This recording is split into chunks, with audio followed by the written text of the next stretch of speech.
Pitti Uomo 97 wrapped up last Friday. I'm assuming everyone here knows what Pitti Uomo is, but if not, it is a menswear trade show that happens in Florence, Italy twice a year. It's known more for classic men's style and tailoring.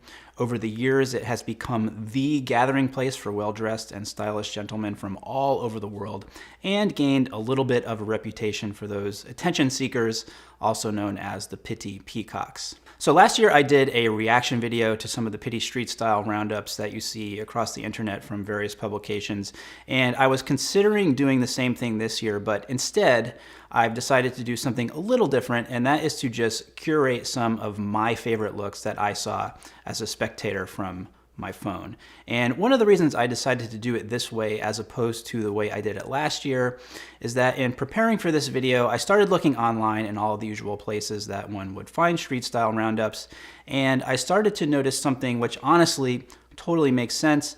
Depending on the publication you're reading, you are going to get a particular slant on the street style coverage from that event. So Vogue, for example, is going to have more of an eye towards the fashion side of things. GQ, maybe a little more urban and focused on trends.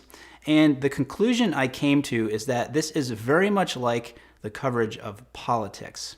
We all have our preferences and our way of thinking, and we tend to gravitate towards news outlets that share our point of view. Now, if I learned anything from last year's reaction video, it's that you all tune in here because we tend to share the same view in general of men's style. And I also learned that I did not enjoy being negative about some of the looks that I necessarily didn't like. And I also didn't like the negativity that sort of spawned in the comments. So this year, as I said, I'm going to curate my 10 favorite looks from Pitti and tell you what it is that I like about them. Let's get to it. Up first, my man Shuhei Nishiguchi. Shuhei had a bunch of really good looks as always, including one with a burgundy pinstripe suit, but this look to me is absolute perfection. I love it because it's this perfect mix of dressy and casual, and then there's also just this really interesting surprise kind of layered on top of everything that totally works. We're talking about the sweater here. Not only does it totally work, but it kind of makes the outfit, in my opinion.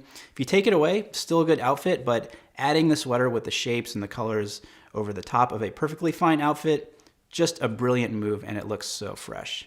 Here is Jake Muser from J Muser Bespoke. I always love Jake's style. He has such an easy, kind of casual way that he carries off a suit. It always looks like it's part of him. It never feels affected. It's just very natural and very comfortable.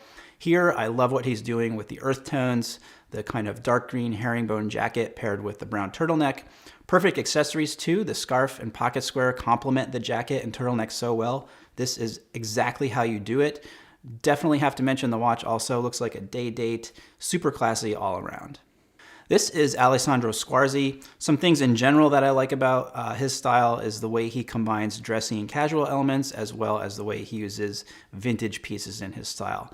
This look is textbook and an absolute masterclass in how to style a statement piece, the big red coat with the awesome plaid in this case, and that is to keep the rest of the outfit simple. We've got white jeans, denim shirt, navy cardigan, and navy blazer. Just allows the coat to be the focal point of the outfit. Also want to point out the suede tassel loafers here, really nice touch, keeping it casual. Here we've got my buddy Matt Hranick, editor of William Brown Project magazine and former guest on HSS Live. Underneath, he's got a really monochromatic kind of cream thing going on that's broken up and contrasted really nicely by the belted jacket. Belted jackets seem to be a little bit of a theme at Pitti 97. We'll see if it catches on. Underneath Matt's jacket, you can see that he's added in a little bit of pattern and color with the scarf. I love the subtlety of it and how it's just peeking out. And then really great coordinated accessories with the tote, sunglasses, and suede loafers. Now, while I like the look on the left, I want to focus on the look to the right. If you know me, you know I'm a sucker for brown, so obviously I'm digging the monochromatic brown thing here. Not everyone can pull off a beret, but this is something that's sort of a hallmark of this guy's style. Great example here of monochromatic done right, which is using various different textures throughout the whole look. If you look closely, there's a little bit of a pile on the jacket. The collar is contrasting. His sweater, I believe, is cable knit, and even the beard adds a little bit of texture into this one.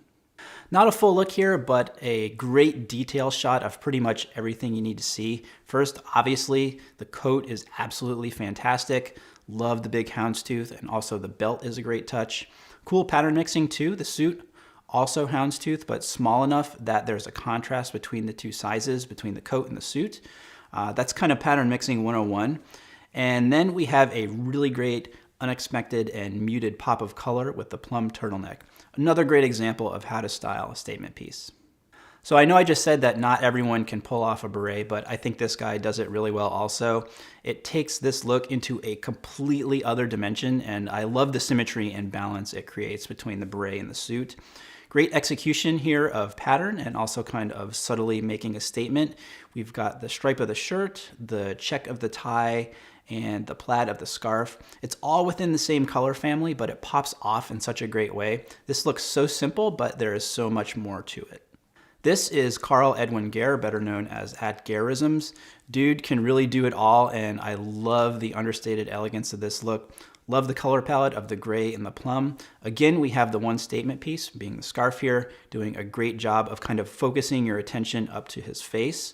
Great jewelry too. Not everyone can pull that off, but it just looks so effortless here. And people who ask whether you need to match metals or not, you have your answer. Japanese guys do traditional American style just so well. You know, seeing certain guys do it, it almost like kind of unlocks a whole new realm of possibilities and things you never thought of that just seems so perfect. Like here, the yellow shirt with the button-down collar that's not buttoned. Want to point out the trousers here also, which are wider legged. If there were a few trends that I saw, wider leg trousers were one of them. These aren't so wide to be eye-catching, but they're definitely leaning towards that way. And then perfect coordination there with the suede jacket and the leather tote bag. Finally, a little bit of a wild card, but I really dug this look. Everything about this is just super cool to me, with the exception possibly of the fur on the shoes. It's a perfectly executed, badass, cool, casual look. You can never go wrong with a sheepskin bomber. The military theme continued in the pants and the black watch cap. And then a really interesting contrast in the pattern of the shirt, which I'm assuming is tied off at the bottom, unless that's a separate belt or scarf tied there. Hard to tell, but really cohesive look and very cool. So those are the 10 looks that caught my eye at the most recent Pitti Uomo. Let me know which ones that you guys liked. If you have favorites that you saw, leave links to them down below in the comments so everyone can go check them out. Give a thumbs up if you like this video. Don't forget to subscribe and hit that bell so you get notified each time we publish a new video.